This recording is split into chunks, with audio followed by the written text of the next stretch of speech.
This is a review of the Toshiba Portege 660 CDT laptop, which is the middle child in the Toshiba series of the generation. This is a 1997 laptop, and as a comparison, this is the older sibling, the Satellite Pro. They all run Pentium processors. This is the Portege, and of course this is a Libretto. Now the Libretto is really, because it's got docking I/O mount right now, so if you take off the I/O mount, you can see how petite it is. The Libretto is a Pentium 100, the Portege runs a Pentium 150, and then the Satellite Pro runs a Pentium 166 MMX. I've already done a review on the Libretto, which is the Libretto 60 is a Japanese import, and I'm going to save the Satellite Pro for another day. But today, let's go and take a look at the Portege 660. The Portege 660 often came with a docking mount since its I/O features are limited. Now this particular model is in so much damaged cosmetic shape, but functionally it is 100% functional, and it's an amazing little machine for what it is. On the left hand side there is a IDE hard drive space. You have two PCMCIA adapters, the power switch, and going to the back you can see that there is a PS2 for mouse or keyboard, serial port, parallel, VGA out. This is for its external floppy drive, since there's no space for internal floppy drive, and the docking connector. Finally, the Pentium series just ran fairly quiet, so you wouldn't hear the fan too much. It's a 15-volt DC in, which is common to the whole the X60 line, so the 460, 660, and Libretto 60 all run on the same 15-volt input. Back then, connectivity was with a built-in modem, and you had the option with a floppy drive as well as a CD drive. Now, the floppy drive that came with it was bad, so I replaced it and cobbled in a extra CD drive from a Tecra 8000. You can see that it didn't fit well because the select bay adapters are actually a different size, so I actually had to tape it together just to give it some semblance of stability. Moving on, we'll boot it up. And the batteries on these things are generally lithium ion and well past its due date.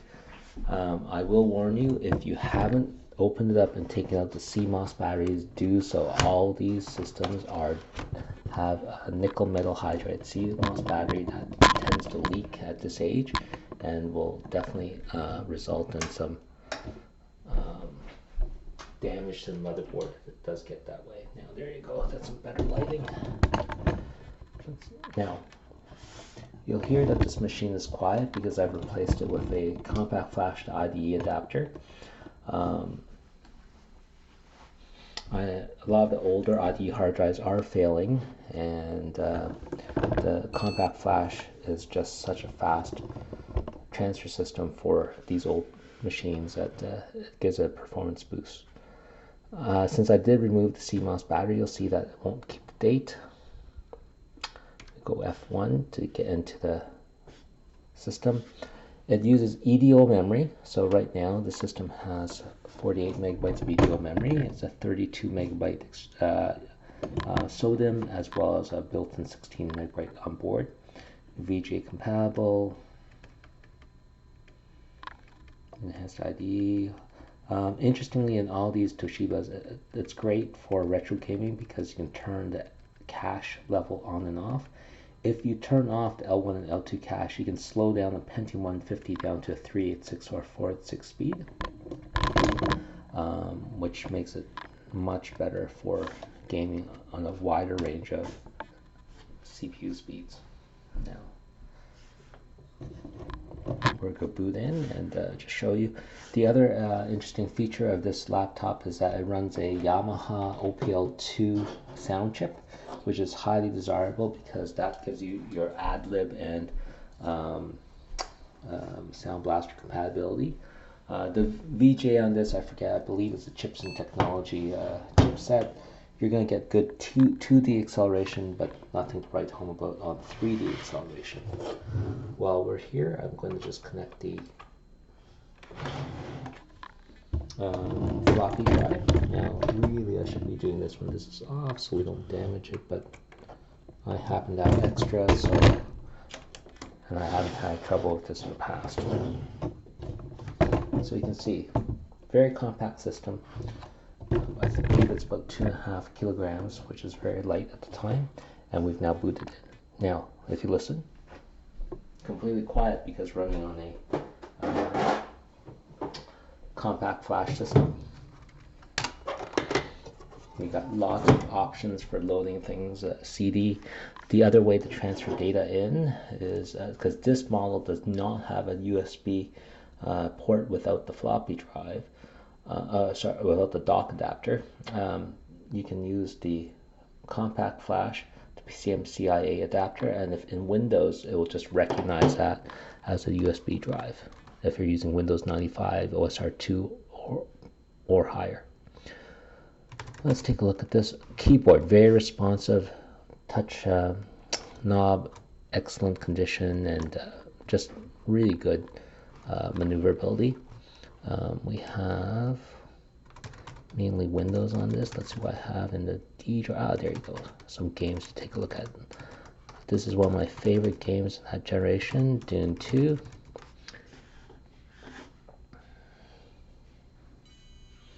And you'll see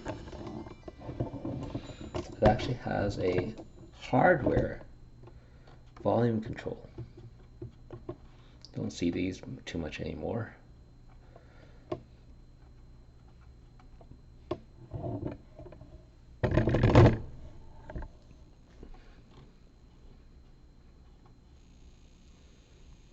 But the weakness is the single speaker. Not as high quality as the Saleh Pros or any of the newer models. In fact, even the Libretto 60 seemed louder than this.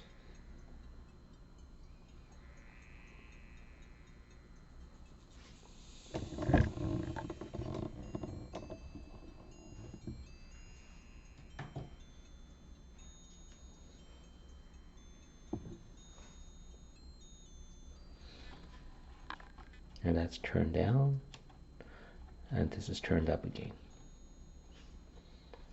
Still amazing for the time. Let's get out of this. Let's see what other system games I have. The keyboard's much more responsive. I've been using the Libretto 60, and I was complaining that the Libretto actually, it's because it's a Japan model, and of the size, has very small chiclet-sized keys. I have to assume it's because the executives at the time were two-finger typists. There's no way a touch typist could, like, even, I don't have big fingers, but would be able to make rapid touch typing on the Libretto system. Let's see what else is on here. These are all zipped up, so I won't be able to play those. CardSoft is a DOS, PCMCIA compact flash recognition program. Not much there.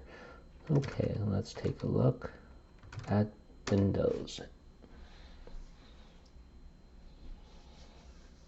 And this is another reason I highly recommend transiting to a compact flash ID adapter. You know, a lot of the old systems, Windows loaded small files, had, there you go, load up sound, had a slow read latency on those IDE drives, and with the compact flash, it's essentially instant, so load times are quite good for small files like that.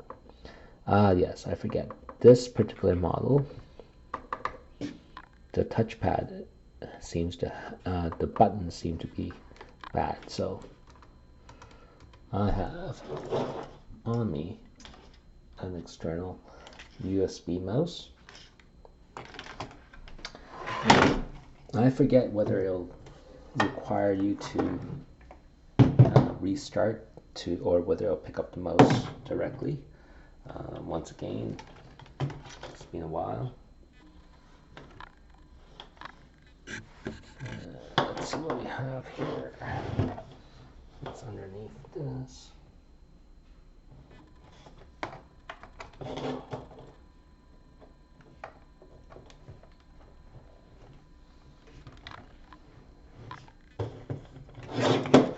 Oh, and there you go. The PS2 mouse was picked up right away without a reboot, and I can now properly click. I will have to disassemble this and take a look to see if there's something wrong with this. I don't remember, maybe I didn't reconnect the keyboard properly or the ribbon cable properly, so it's not recognizing it. It could also be that the buttons are just broken from this generation in time.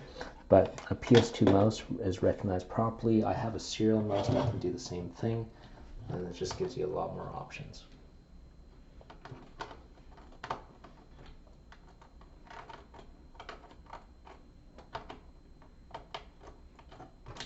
There you go. Click up the USB.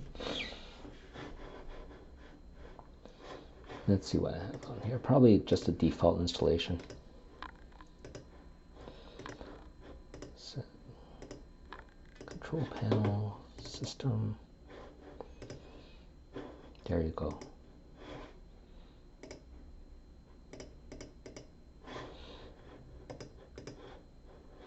.48 megabytes of RAM, 32-bit. Looks like it's a card bus PCMCIA.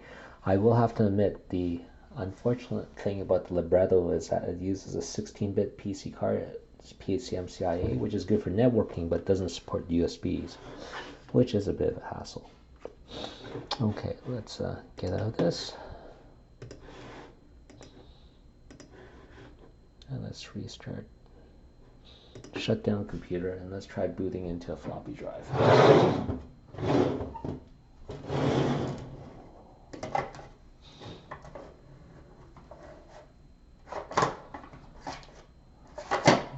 There's a boot disk. Let's give it power on.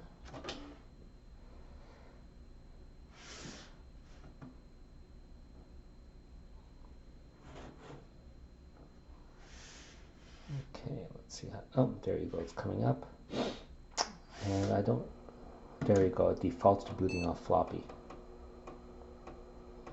The nice thing about the Toshiba floppies of this generation is that they're using a direct drive, robust system that's still running. If you look at some of the compact systems in this era, they used a floppy drive using basically a rubber band that drives this turn motor, and those tend to die, which means that the rubber band disintegrates and it's hard to source a replacement. Therefore, a lot of the drives from this generation of a compact laptop, the floppies aren't running properly. And this particular external copy floppy drive, as well as the ejectable select bay floppy, can be used on this particular model as well as the 4X series. So I successfully used it on the 460 as well as the 490.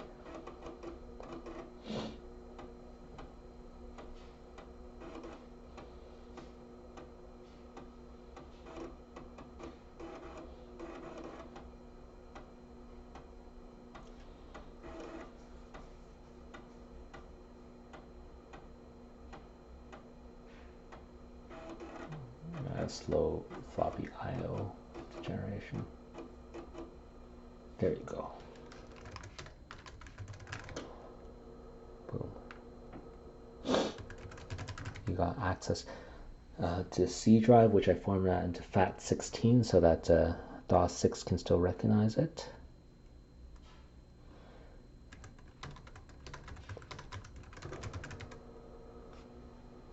And there's nothing particularly interesting on the DOS boot disk. Next, we're going to try and boot into a CD drive. So first we have to change the boot order.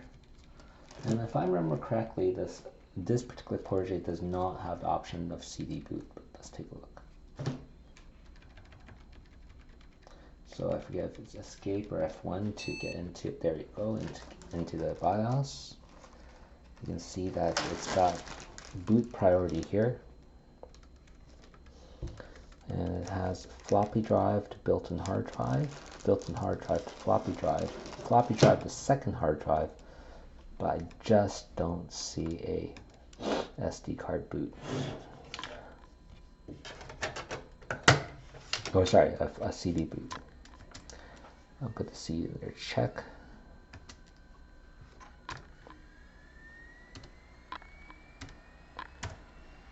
And although I've read this CD before, I think that by default it'll boot into the hard drive or the compact flash in this case.